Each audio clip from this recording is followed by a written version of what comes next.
Highest civilian award देने जा रहे हैं मोदी साहब को। प्रधानमंत्री नरेंद्र मोदी को इथियोपिया में सर्वोच्च नागरिक सम्मान से नवाजा गया है। इथियोपिया के प्रधानमंत्री ने मोदी को द ग्रेट ऑनर निशा ऑफ इथियोपिया से सम्मानित किया।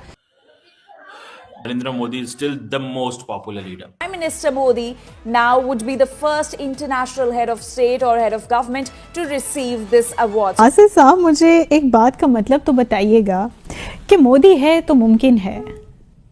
मोदी है तो मुमकिन है। इसके लिए इंडिया को मुबारकबाद पेश करता हूं, मोदी जी को भी, तो उनकी पब्लिक को भी। और खुशकिस्मत है वो लोग जिनको मोदी मिला हुआ है। ठीक है, इतनी अच्छी पब्लिक। हाईएस्ट सिविलियन अवार्ड दिया है।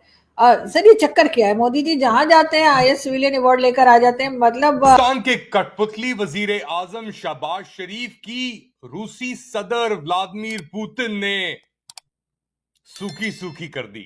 इथियोपिया के इस अवार्ड के साथ ही पीएम मोदी को अब तक दुनिया के अलग अलग देशों से करीब 28 सर्वोच्च नागरिक सम्मान मिल चुके हैं। इमेजिन ऑल दिस, ये सारे के सारे मुस्लिम लीडर्स हैं, इंक्लूडिंग इन इथियोपिया। हालांकि इथियोपिया का population is only 30% Muslim, but the prime minister is also Muslim Ethiopia का। देखिए, this is a recognition of India's rising stature at the international. देखिए, this is a recognition of India's rising stature at the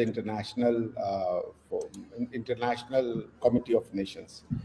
तो भारत का stretcher बढ़ता जा रहा है। भारत को लोग अब वो स्थान देने के लिए तैयार हैं जो भारत डिजर्व करता है। पिछले 1000 साल से भारत ने बहुत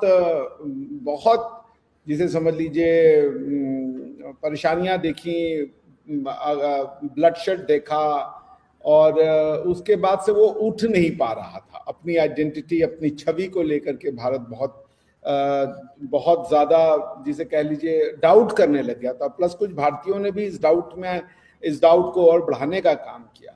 लेकिन प्रधानमंत्री मोदी जी ने भारत की उस सोई हुई आत्मा को पुनर्जीवित करने का काम भारतीय तरीके से किया। मैं तो बहुत स्पष्ट हूं कि सत्ता का हस्तांतरण अंग्रेजों के द्वारा भले 1947 में किया गया, जिसको ट्रांसफर ऑफ पावर कहते हैं, मैं उसको इंडिपेंडेंस डे मानता ही नहीं हूं। इंडिपेंडेंस इंडिया की तब आएगी जब इंडिया वापस से अपनी जड़ों से जुड़ जाएगा, जब उसकी कल्चरल इंडिपेंडेंस होगी। अभी तो आप भारत को हिंदू राष्ट्र कहिए तो 4 लोग जो है वो धरना प्रदर्शन करने लग जाते हैं, जैसे कि हिंदू राष्ट्र होने में पता नहीं क्या बुराई है। वो समझते भी नहीं हिंदू राष्ट्र क्या है। आप अपनी हिस्ट्री पढ़ाने लगिए तो कहते हैं जी वो कल्चरल सेफ्रनाइजेशन हो रहा है जी। आप इवन पाकिस्तान से पूछते हैं लोग कि भैया आप मुगलों को क्यों मिटा रहे हो? वो पाकिस्तान जो अपनी हिस्ट्री की बुक में से पूरे इंडिया को मिटा के रख दिया, वो हमसे पूछ रहा है जी आप मुगलों को क्यों नहीं पढ़ाते?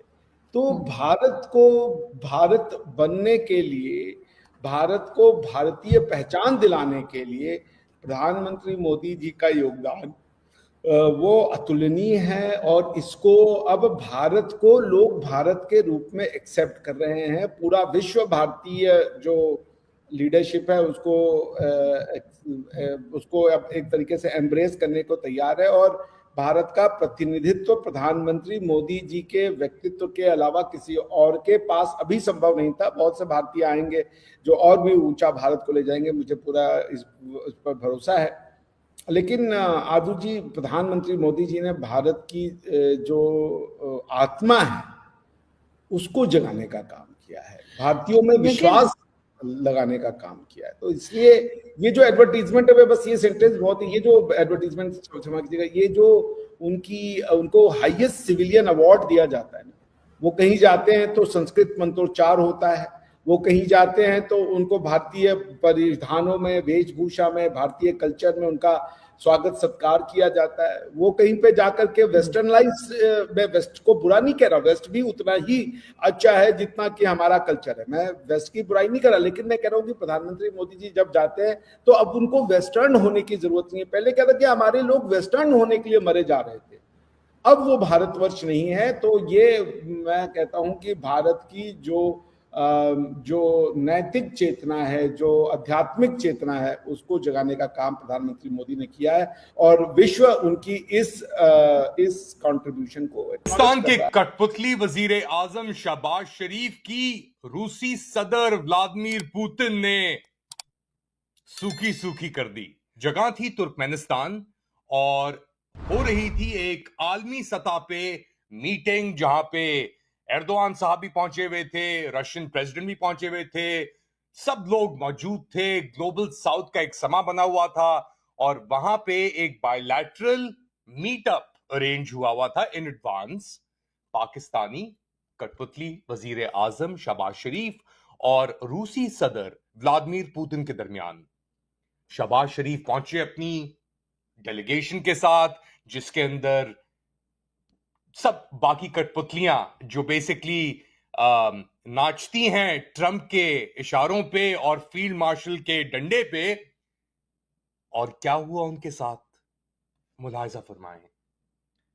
इतना बड़ा तमाचा, बैठे बैठे परेशानी, शक्लों के हाल एक दास्तान बताते हैं, बयान करते हैं कि उन लोगों की जिनकी इज्जत अपने घर में नहीं होती, जो अपने घर के अंदर एक कूड़ेदान से भी बदतर उनकी औकात है, जिनको मुसल्लत किया गया हो अवाम के ऊपर मैंडेट चोरी करके, उनकी इज्जत अपने मुल्क से बाहर भी नहीं होती।